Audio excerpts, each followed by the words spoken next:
So, hi everyone, this is your Ate Tara. Sa video ito ay pag-uusapan po natin ang mga katanungan ng mga kababaihan na ano ba ang mga symptoms or ang 10 symptoms na baka buntis na ako or baka buntis na pala ako. At para maingatan mo yung sarili mo at ang nasa sinapupunan mo.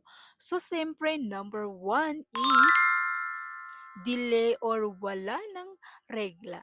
Ito yung pinakakilalang sign or symptoms na baka buntis ka na pero may iba-iba pa rin po tayong dahilan kung bakit po tayo delay.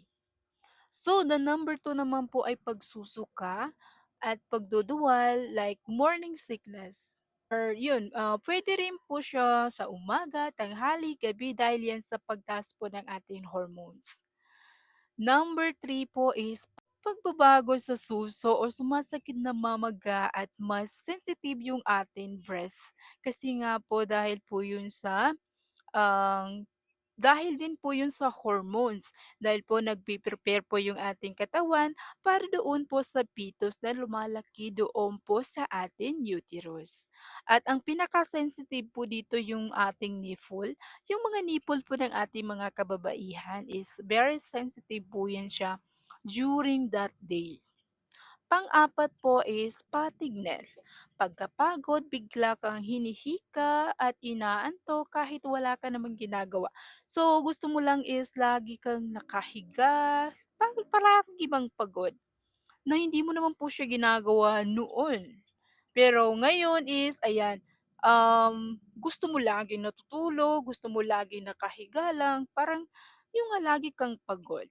So, pang-lima naman po is madalas na pag-ihi. So, frequent urination. So, mas nadadalas po yung ating pag-iihi kasi nga po lumalaki yung uterus at tumataas yung blood volume kaya madalas po tayo naiihi.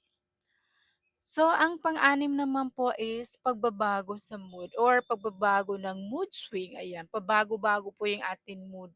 Kasi nga po, because of emotional, iyakin, o bigla kang naiinis, normal yan dahil sa hormones po.